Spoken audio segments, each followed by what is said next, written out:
Hi friends, मैं राजेश आप सभी को आपके अपने YouTube channel unique math with Rajesh sir में स्वागत करता हूं। फ्रेंड्स, आज हम सब क्लास 10th मैथ एनसीईआरटी के chapter number 3 linear equation in two variable यानी दो चरों वाले रैखिक समीकरण युग के प्रश्नावली 3G के प्रश्न नंबर 7 से लेके प्रश्न नंबर 15 तक के प्रश्नों पर चर्चा करेंगे। ठीक है, तो प्रश्न नंबर 7 क्या है? कहता है दो संख्याओं का अंतर 26 है और एक संख्या दूसरी संख्या की 3 गुनी है, तो संख्या ज्ञात कीजिए। यानी दो संख्याओं का अंतर जो है वो कितना है? 26 है। अब आई डोंट नो नंबर कौन सी है ये हमें पता नहीं है, तो मान लेंगे हल में यह लिखेंगे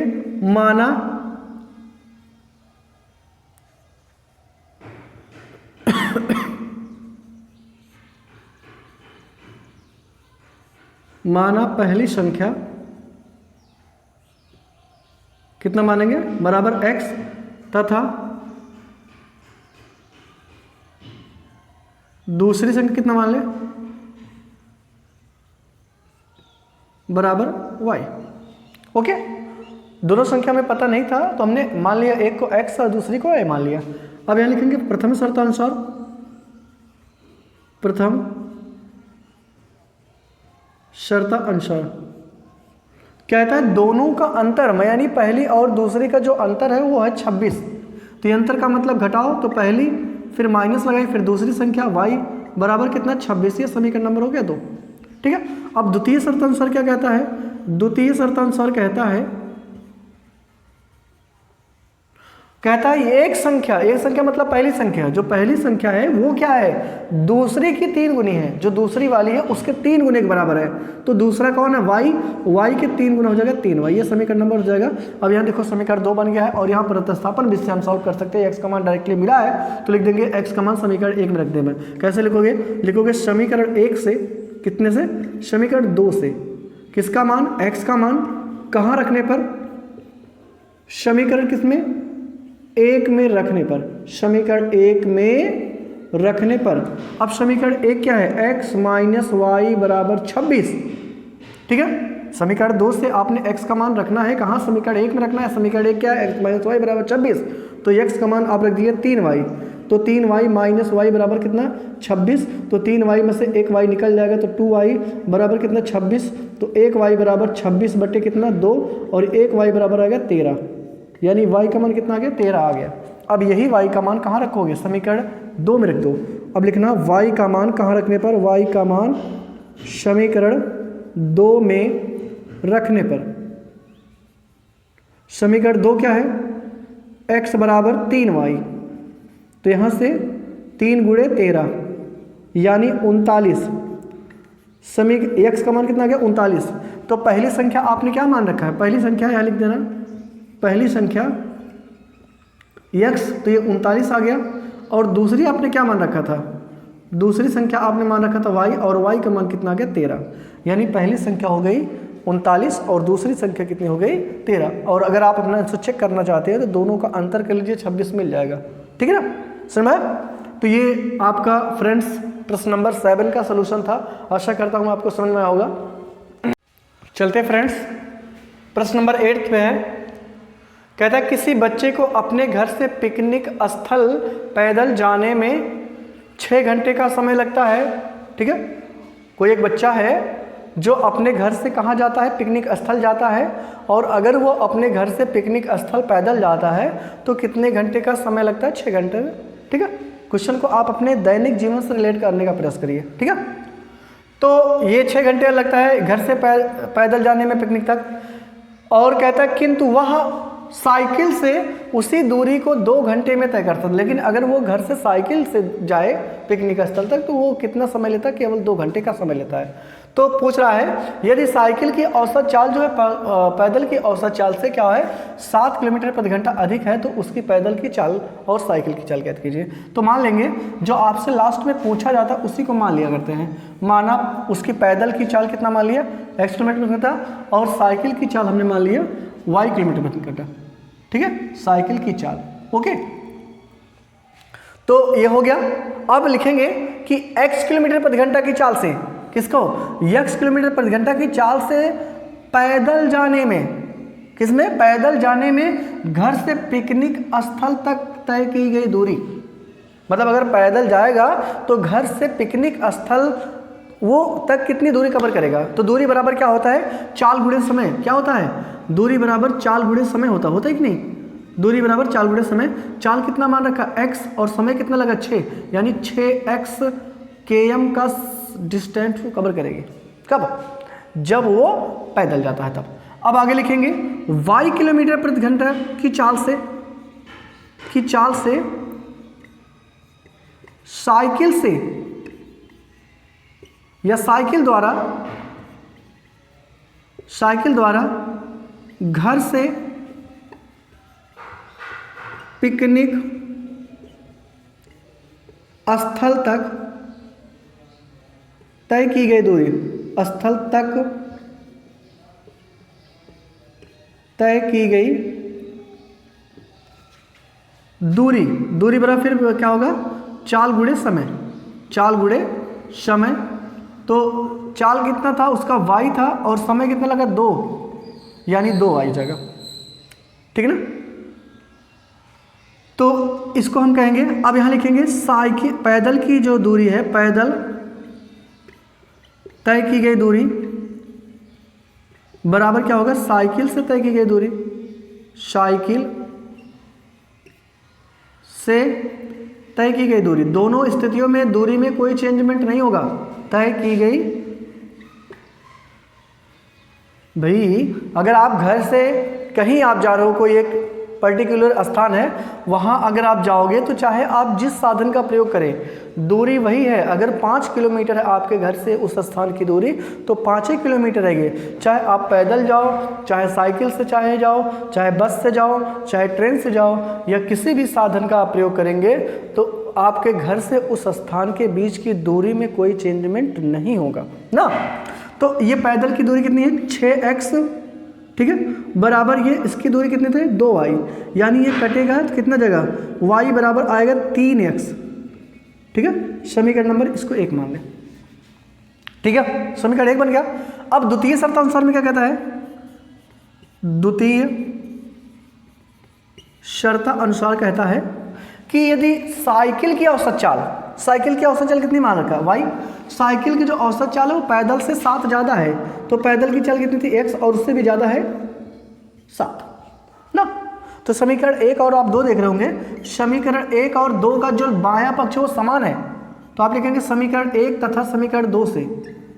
समीकरण 1 तथा समीकरण 2 से। कैसे? 2 से आप ये देख रहे होंगे, समीकरण 1 और 2 का जो बायां पक्ष वो समान है, तो यदि किसी भी 2 समीकरण या 2 से अधिक समीकरणों के बाएं पक्ष या दाएं पक्ष समान है, तो 100% उसके दाहिने पक्ष भी क्या होंगे? समान होंगे। तो क्या मिलेगा? तो यहाँ से मिल जाएगा, यहाँ सॉल्व करते थे डियर, 3x बराबर क्या हो जाएगा? x + 7। इसको इधर ले आएंगे तो 3x - x बराबर 7 आएगा, तो 2x बराबर 7 आएगा, तो x बराबर 7/2, यानी 3.5 ना। x मान कितना आ गया? 3.5 आ गया। इसका मतलब x क्या मान रखे थे आप? किसकी चाल? पैदल की चाल। तो पैदल की चाल मिल गई। अभी लेकिन y का मान निकालना, तो y का मान क्या रखेंगे? अब लिखेंगे x का मान समीकरण 1 में रखने पर, x का मान समीकरण 1 में रखने पर, समीकरण 1 क्या है? y बराबर 3x, तो यहाँ रख दीजिए 3 × 7/2, यानी 21/2, और 21/2 का मतलब 10.5 किलोमीटर प्रति घंटा। ठीक है, अब बताइए आपने x को क्या मान रखा था? पैदल की चाल, यानी पैदल की चाल हो गई, पैदल की चाल जो है आपने x माना था, x km/h माना था, तो 3.35 आ जाए, तो इसका मतलब भैया हो जाएगी। और साइकिल की चाल कितनी जाएगी? साइकिल की चाल जो है वो कितनी जाएगी डियर? साइकिल की चाल आपने y मान रखा है, तो y का मान आया 10.5। इसका मतलब है साइकिल की चाल जो है वो 10.5 किलोमीटर प्रति घंटा है, और जो पैदल की चाल है वो केवल 3.5 किलोमीटर प्रति घंटा है। समझ में स्टूडेंट? ये बहुत अच्छा प्रश्न है। आगे ये समय और चाल पे आपको क्वेश्चन आगे मिलेंगे। ठीक है, ओके। चलते हैं डियर, प्रश्नावली का 9वां प्रश्न है। कहता है कि 30 किलोमीटर जाने में अजीत को अमित से 2 घंटे कम समय लगता है। 30 किलोमीटर जाने में अजीत को अमित से 2 घंटे अधिक समय लगता है। यदि अजीत अपनी चाल दुगनी कर दे तो उसे अमित से 1 घंटा कम समय लगता है। यानी कोई दूरी है 30 किलोमीटर की दूरी, अजीत जब तय करता है तो अमित से 2 घंटा अधिक समय लेता है। मतलब अजीत की चाल जो है कम है, अमित की चाल जो है वो ज़्यादा है। ठीक है भाई, जिसकी चाल कम होगी वो समय ज़्यादा लेगा और जिसकी चाल ज़्यादा होगी वो समय कम लेगा ना। तो यदि अजीत अपनी चाल दुगनी कर देता है तो वो अमित से 1 घंटा पहले ही पहुंच जाता है। उनकी चाल ज्ञात कीजिए। 2 लोग हैं तो दोनों की चाल मान लेंगे हम x और एक y मान लेंगे। माना अजीत की चाल क्या मानेंगे, माना अजीत की चाल बराबर x किलोमीटर प्रति घंटा तथा अमित की चाल बराबर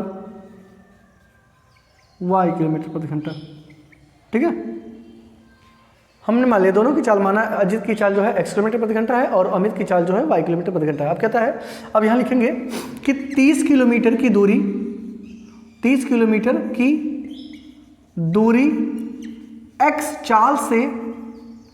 प्रति घंटा की चाल से किसको, अजीत को, चाल से अजीत को तय करने में लगा समय, तय करने में लगा समय। ओके, मतलब है 30 किलोमीटर की दूरी है भाई, दोनों लोग तय करेंगे। अब हम ये देखेंगे कितना समय अजीत को लगा, कितना समय जो है वो अमित को लगा। ठीक है, तो हमने लिखा 30 किलोमीटर की दूरी x किलोमीटर प्रति घंटा की चाल से अजीत को तय करने में लगा समय बराबर, आप जानते हो क्या होता है, दूरी बटे चाल होता है। तो दूरी कितनी है, 30 किलोमीटर की दूरी, और चाल इसकी कितनी है अजीत की, तो हो जाएगी x, यानी ये समय इतना लगेगा। ठीक है, अजीत को कितना समय लगता है, 30 बटे x। अब फिर लिखेंगे आप कि 30 किलोमीटर, अब अमित भी देख लीजिए, अमित को कितना लगता है, 30 किलोमीटर की दूरी किसको, y किलोमीटर प्रति घंटा की चाल से, y किलोमीटर प्रति घंटा की चाल से किसको, अमित को तय करने में लगा समय, अमित को तय करने में लगा समय बराबर फिर भी क्या हो जाएगा, समय बराबर दूरी बटे चाल, दूरी है, दूरी वही है और चाल लेकिन अब की बार अमित की y है।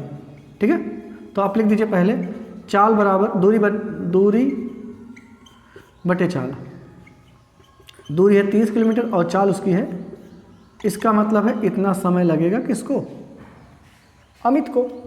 अब वो कहता है कि अजीत को, जो अजीत है यहाँ प्रथम शर्तानुसार लिख देंगे, प्रथम शर्तानुसार कहता अजीत को अमित से 2 घंटा समय लगता है ज़्यादा।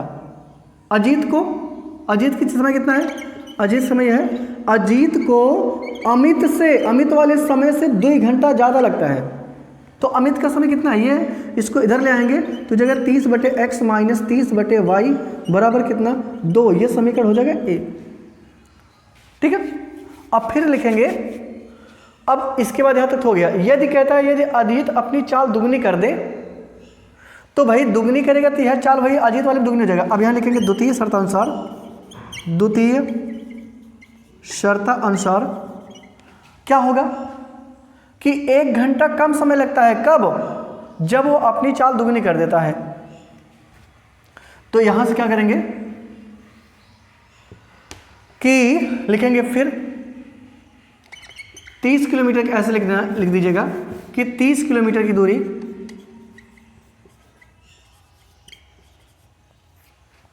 अजीत को 2x किलोमीटर प्रति घंटा की चाल से, भाई 30 किलोमीटर दूर आपकी बार वो अपनी चाल दुगनी कर रहा है, तो 2x किलोमीटर प्रति घंटा की चाल से तय करने में लगा समय, चाल से तय करने में लगा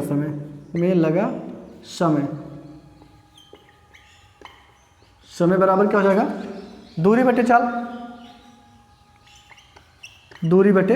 चाल, और दूरी कितनी है 30 और उसकी चाल कितनी y, सॉरी 2x, अब की बार तो उसकी दुगनी चाल हो गई ना, यानी a आ जाएगा। अच्छा वही अगर अब उसके उसमें तो कोई चेंजमेंट है नहीं भाई, अमित में कोई चेंजमेंट नहीं है, तो यहाँ लिखेंगे द्वितीय शर्तानुसार लिख देना, द्वितीय शर्तानुसार। तो अब क्या कहता है कि अजीत अगर अपनी चाल दुगनी कर दे तो चाल दुगनी करने पे इतना समय लगा है, ठीक है। तो कहता है कि अजीत को 1 घंटा कम समय लगता है, कब? जब अपनी वो चाल दुगनी कर देता है। कम किससे लगता है? अमित से। अमित ने अपनी चाल में कोई परिवर्तन नहीं किया, तो इसका मतलब समय ऊपर वाला ही लगे, वही जो लगा था उससे 1 घंटा कम समय लगता है। तो इसका मतलब यहाँ ले आएंगे तो 30/2x माइनस 30/y बराबर क्या? -1। समीकरण नंबर हो जाएगा 2। अब आप देखेंगे समीकरण 1 में 30/y है, ये भी 30/y है, तो घटा लीजिए ना। इसको मुझे क्या करना पड़ेगा? घटाना पड़ेगा। इसको इरेज कर दें या इसको यहाँ देख लें थोड़ा सा, 1 मिनट।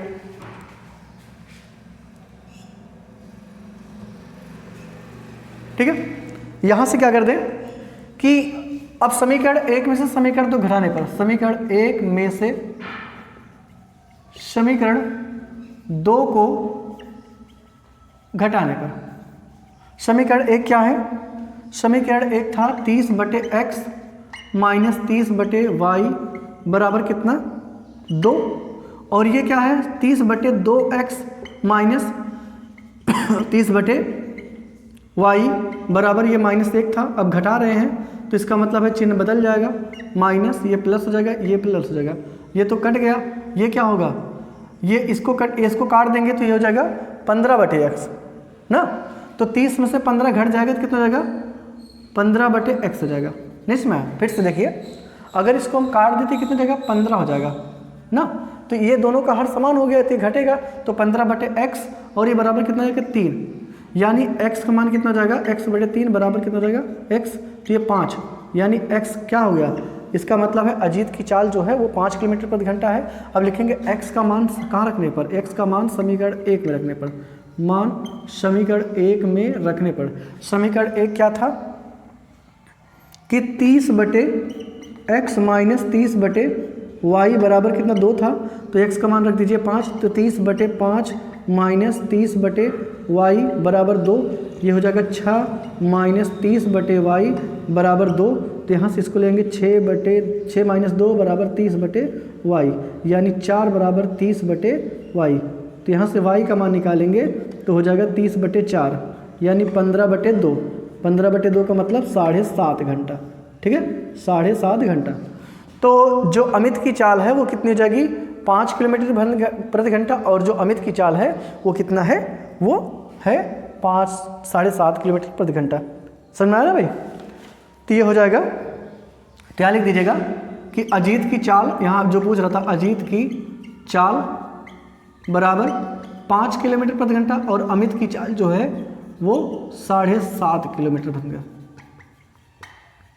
7.5 किलोमीटर प्रति घंटा है। ओके, बस सही। समझ में आया स्टूडेंट? ओके।